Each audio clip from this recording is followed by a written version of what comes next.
Istighfar itu cara paling cepat untuk mengabulkan doa. Semakin tinggi orang istighfar, terbiasa dengan istighfar, naik kendaraan, di kendaraan dia istighfar, latihan terus, dan terbiasa dengan itu. Bahkan malaikat yang bertugas di waktu khusus malam, yang bertugas di waktu khusus siang, itu demi adanya waktu ini yang diistimewakan oleh Allah, itu semua langsung kumpul di waktu itu. Kapankah waktu itu? Nabi menyebutkan ada 2 waktunya. Ada berapa waktunya? Sebentar. Kita belajar waktu dulu dalam Quran ya. Belajar waktu dulu. Mau pilih mana? Pilih yang singkat, cepat. Pilih yang agak detail. Pilih yang detail. Yang singkat, agak detail atau detail? Nah, kita mulai dari awal dulu ya. Yang singkat bagi 2, siang dan malam. Karena itu sering di Quran disebutkan siang dan malam. Quran surah ke-2 dulu Al-Baqarah di ayat 164. Paling kanan sebelah atas di mushaf. Itu pertama kali disebutkan pergantian siang dan malam di Quran. Inna fi khalqis samawati wal ardi wa ikhtilafil laili wan nahar wal fulki allati tajri fil bahri bima yanfa'un nas, dan seterusnya ayat al-lail wan nahar. Jadi kalau kita ingin beraktivitas dan ingin memanage waktu, bagi 2 dulu secara umum. Apa yang dikerjakan di siang, apa yang dikerjakan di malam. Nah, batas siang, batasnya itu dari subuh ke maghrib. Saya ulang ya, dari mulai subuh ke maghrib. Jadi dibuka di subuh, berjalan di siang, masuk ke maghrib. Itu batasnya. Jelas? Baik, jadi kalau subuh kita buat pembuka, mulainya masuk ke waktu siang dari duha ke zuhur sampai dengan ke maghrib. Antara zuhur dengan maghrib yang tengah-tengah apa? Saya ulang, antara zuhur dengan maghrib yang tengah-tengah apa? Asar. Itu yang dimaksud Nabi dengan waktu pertengahan di siang hari. Jelas? Ada waktu pertengahan di siang hari, antara siang menuju ke maghrib, tengah-tengahnya asar. Itu yang dimaksud di Al-Bukhari nomor hadis 555, di hadis Muslim nomor hadis 632. Yata'aqabuna fikum malaikatun bil laili wa malaikatun bin nahari yajtami'una fi salatil asri. Karena itu tafsir ulama pada surah Al-Baqarah ayat 238 tentang salatul wusta, salat pertengahan, itu salat asar. Tafsir pertamanya. Yang kedua adalah waktu malam nanti. Malam ke siang, diambil tengahnya. Pembukanya apa? Dari mulai Isya. Karena maghrib itu pembatas. Kemudian mulai ke Isya. Sampai nanti muncul siang kembali. Siangnya masuk ke zuhur. Antara Isya ke zuhur, tengah-tengahnya ada apa? Antara Isya ke zuhur, tengah-tengahnya ada apa? Subuh. Maka tafsir yang kedua, ada waktu pertengahan langsung disebutkan oleh Nabi, begitu pentingnya sampai malaikat malam berkumpul, malaikat siang berkumpul di waktu pertengahan ini. Wa fi sholatis subuh, di waktu subuh. Hanya yang menarik begini, ada beda antara asar dengan subuh, keistimewaannya. Ada yang sama-sama dimiliki, jadi sama-sama antara subuh dengan asar. Ada yang hanya dimiliki subuh saja, asar tidak. Apa yang sama-sama dimiliki? Teruskan hadisnya. Perhatikan hadisnya. Yajtami'una fi salatil asri wa salatil fajri. Maka para malaikat itu berkumpul menyertai orang-orang yang salat di waktu asar. Kemudian berkumpul pula menyertai hamba-hamba yang ada di waktu fajar subuh. Atau kama qala Rasulullah sallallahu alaihi wasallam, summa yas'aluna ila as-sama'. Kemudian mereka langsung kembali naik ke langit. Lalu diuji oleh Allah. untuk dikonfirmasi bahwa malaikat itu menunaikan tugasnya dengan benar. Kaifa taraktum ibadi, kata Allah, bagaimana keadaan hambaku ketika kalian tinggalkan tadi. Allah sudah tahu, karena Allah maha tahu, hanya ingin menunjukkan kepada kita bahwa malaikat tidak pernah menyembunyikan apapun. La ya'sunallaha ma amarahum wa yaf'aluna ma yu'marun. Sekaligus mengonfirmasi apa yang Allah perintahkan ke malaikat keluar sama di lisan para malaikat. Apa kata para malaikat? Ya Rabbi, atau bimana, atau kama qala Rasulullah sallallahu alaihi wasallam, taraknahum wa hum yusallun. Kami tinggalkan hamba-hambamu itu. Kami sertai, kami tinggalkan. Tadi mereka telah menunaikan salat. Dan ketika malaikat melaporkan itu secara live, waktu asar dan waktu subuh, hamba yang disertai itu sedang salat, maka Allah kemudian, perhatikan ini yang paling penting, menegaskan pemberian rahmat dan ampunannya kepada hamba yang tengah menunaikan salat yang dilaporkan oleh malaikat itu. Karena itu salat subuh itu penting, salat asar itu penting. Karena itu termasuk waktu yang paling gratis ketika digunakan yang bisa mendatangkan rahmat Allah Subhanahu wa taala. Dan pada saat itulah malaikat mengaminkan apa yang dimintakan oleh hamba-hamba itu. Langsung mengaminkan. Sedangkan hadis lain mengatakan, "Faman wafaqa ta'minuhu ta'minal malaikati, ghufira lahu ma taqaddama min dhanbi." Yang aminnya bersamaan dengan malaikat, minta diaminkan. Atau dalam sholat kita amin, malaikat amin, langsung dapat bonus, bukan hanya dikabulkan doanya, tapi langsung mendapatkan ampunan Allah Subhanahu wa taala.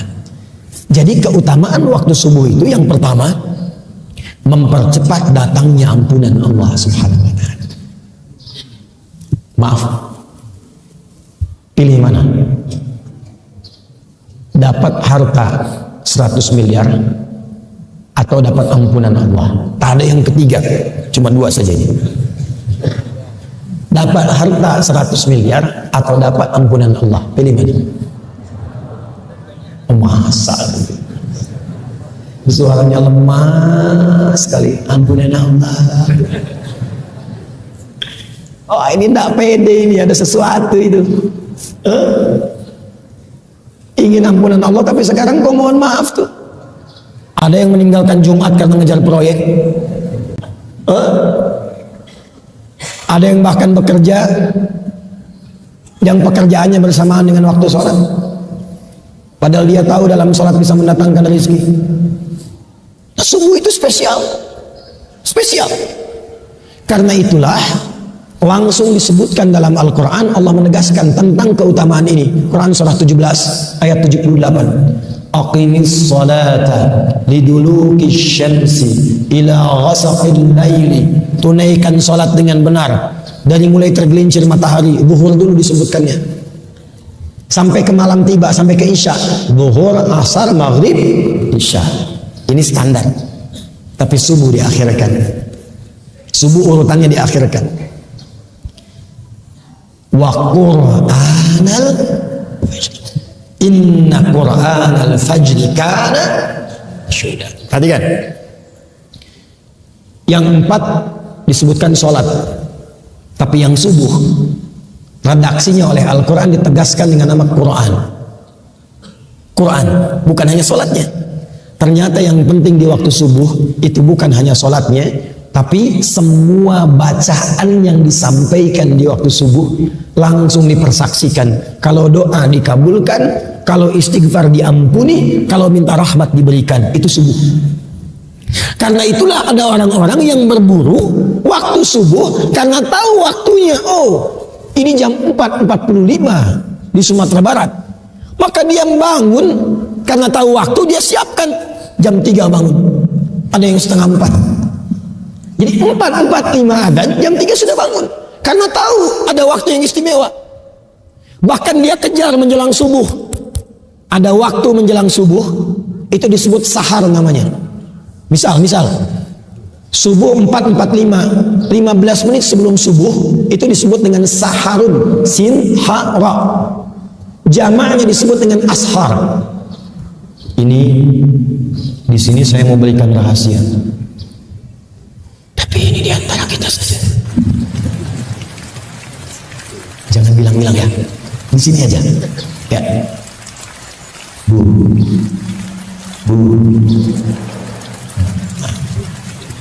Kalau kemarin di Tanah Datar saya bilang, Bu, yo. Sini ya. Bu. Nah, ya. Apa lah bilangnya. Waktu sahar, waktu ashar itu diistimewakan oleh Quran dengan satu amalan yang bila itu dikerjakan bahkan disifati oleh Quran sebagai penghuni taman surga yang sedang beraktivitas di bumi. Jadi ada calon penghuni taman surga, Jannatun Uyun, sedang beraktivitas di bumi. Dia tinggal nunggu meninggalnya aja untuk pulang. Salah satu aktivitasnya apa? Dia sering beristighfar di waktu sahar. Itu ada di Quran surah 51 Adz-Dzariyat di ayat ke-18. Wabil ashari hum yastaghfirun. Dan mendekat ke waktu subuh, mereka ingin duluan mengejar rahmat Allah berupa ampunan Allah Subhanahu wa taala. Karena hadisnya qudsi. Hadis qudsi. Yanzilu Rabbuna tabaraka wa ta'ala fi thulutsil akhir min al-lail. Fayaqulu ya ibadi.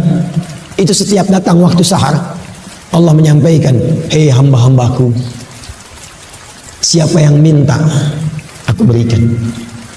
Siapa yang berdoa, aku kabulkan. Dan siapa yang memohon ampunan kepadaku, faman istaghfara liya ghafartu lah, aku ampuni sekarang dosa-dosanya. Apa rahasia yang ingin saya bagi? Gini, Bu, Ibu kalau saya beri pilihan, Ibu pilih mana? 1 miliar atau kalimat istighfar?